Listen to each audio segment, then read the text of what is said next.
So before we hook up the blower and start inflating, we're going to tie the rope off to the sandbag so the dartboard doesn't tip forward as it's being inflated. Okay, we've got 2 blower chutes on this. We only need 1 blower, so he is tying off. You pull the inflatable back a little so we can see what you're doing there. He's just tying this one off so no air can leak out of this one.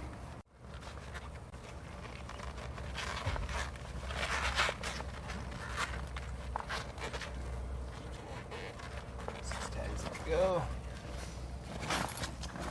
Fold the feet underneath so that when it inflates, the feet are in back behind the dartboard.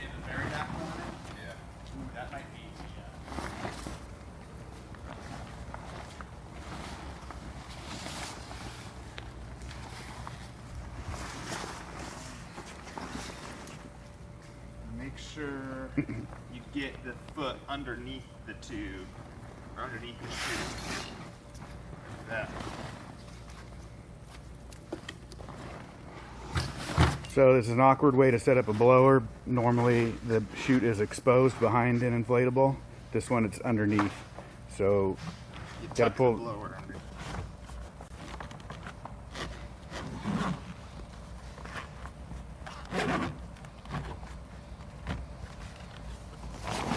Most likely that will need to be adjusted. It'll probably be twisted once it inflates. We'll get a good look at that after it gets inflated though.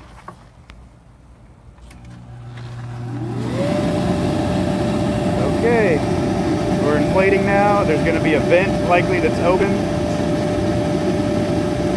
And that will become apparent as we get going. Oh, so he actually got access to the vent from the front. This will be in the back once it's inflated.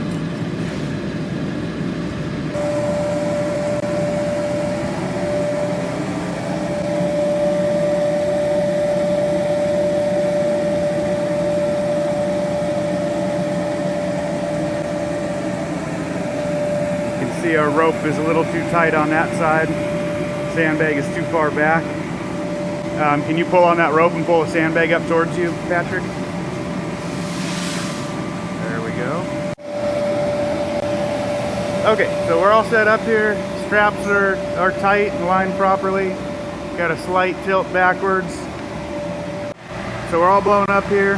You can feel it's pretty firm. It's like a bounce house right now. We don't want it to be that springy because some of the softer kicks will not stick to it that way. So we're going to open one of these vents.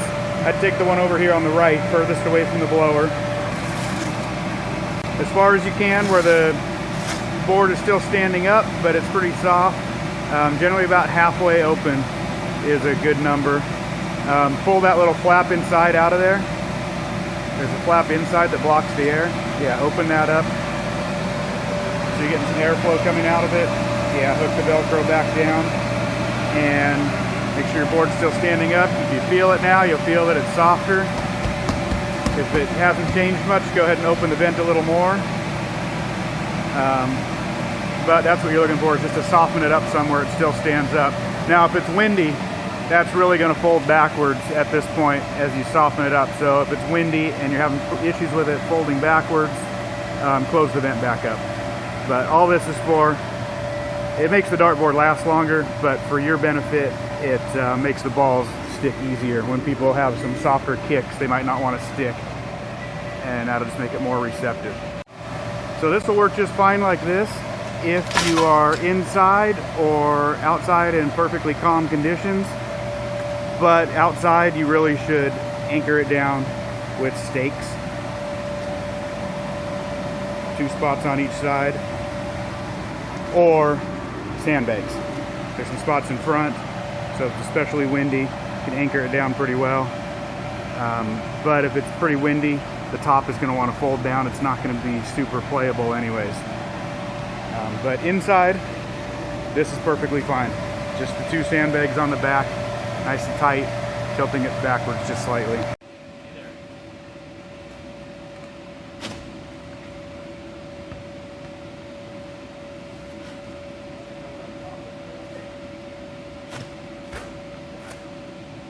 Okay, first step to tear down, you're going to pull those sandbags back to get the thing leaning way backwards, so it has no choice but to fall backwards when it starts deflating. So just pull those things back, get a nice lean on that dartboard. Now you're going to want to move quickly here, get these vents open. It's going to start to deflate. And then as quickly as you can, shut off that blower, undo the buckle, and get it out of there and run. And there we go. You don't have to go that quickly. You can climb under there and get the blower afterwards if you like. But as you can see, that was pretty smooth. It's laying on its back and it is ready to be rolled up. So we're just gonna let it deflate. Okay, we're basically deflated here. Now we just want to get the thing laid out as smoothly as possible. The feet we've tucked underneath this time, so it should set up easier next time instead of them being popped out front like they were when we opened it up. So nice smooth layout here. There's multiple folds to this one to get it correct. First we're going to take the sides and fold them halfway to the middle. So we're going to fold it a quarter of the way, again without stepping on the dartboard. We want to stay on the outside of it. Try to get a nice smooth fold. Pull everything tight. The more wrinkles and rolls you have in it, the tougher it's going to be to get a nice tight roll when you're finished. So get everything laid out fairly smooth.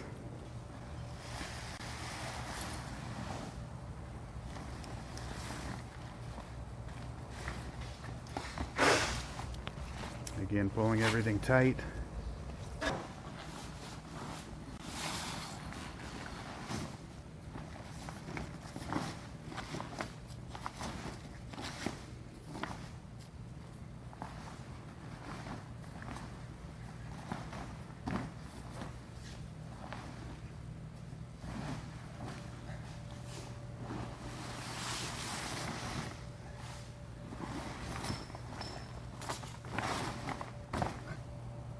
So this might be a good point to walk the air out both sides as much as you can before doing your final fold.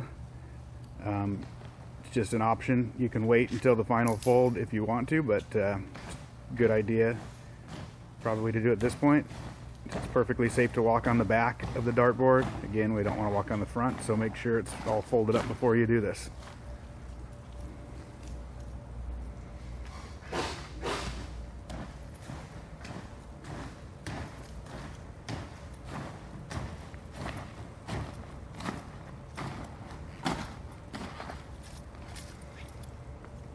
One more fold. Try to lift it up and plop it over instead of slide it and roll it over. You'll end up with a much better finished product this way.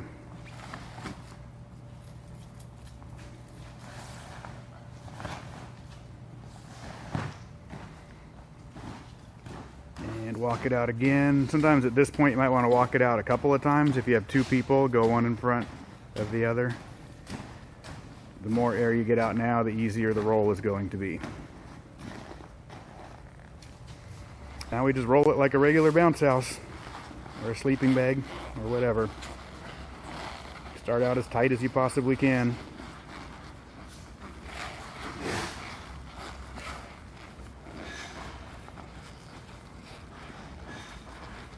Keep it tight all the way through. You don't want to let things slip and introduce air pockets and loose space into it.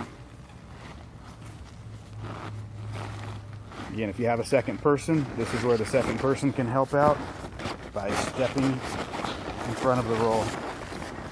You always want to apply downward pressure.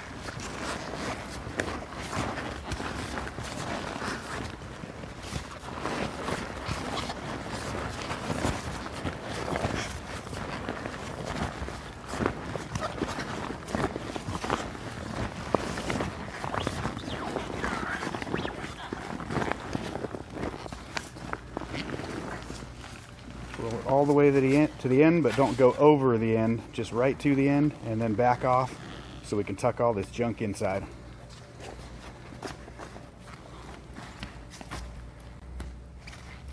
So just get your strap in position there so that once you roll all the way over, your strap is in place and ready to tie up your finished product. Nice fold here with all the junk at the end.